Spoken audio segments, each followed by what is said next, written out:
Entré la primera vuelta en el Museo de Bellas Artes de Asturias cuando malapenes contaba con 10 años.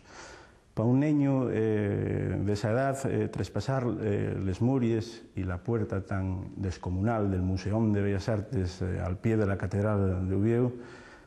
y acceder a esos sales y pasillos ye como adentrarse en un jardín misterioso y prohibido.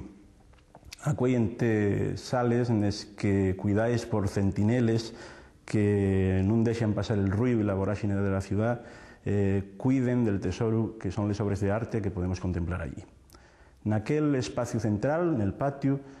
visité, pues calculo yo que serían los primeros años 80, y descubrí una pieza cascada que podéis ver aquí y es la que os invito a visitar, de una dimensión apabullante para un neno como yo de aquel entonces, igual tiene 2 metros de llargor por 1 de ancho, fabricada en madera seguramente de abedul,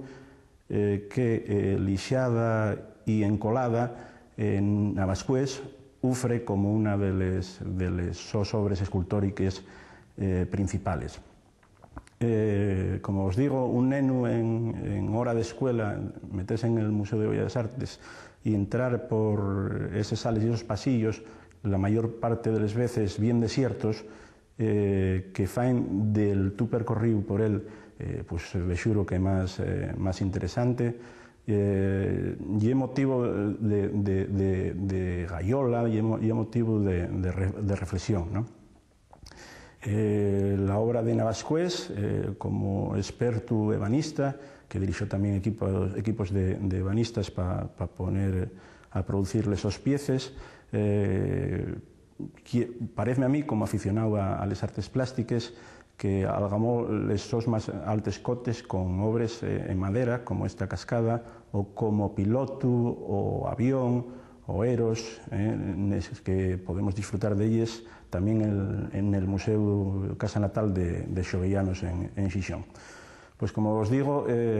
nada, invitados a visitar estas sales de arte asturianes. Yo tuve la suerte de hacerlo va bien poco con la mi neña Mara, y disfrutáis sobre todo de ellas a través de los huellos de los nenos, porque os van a sorprender la cantidad de preguntas que os faen, la cantidad de ellas que non podéis responder, y sobre todo pues lo precioso que es poder estar en un sitio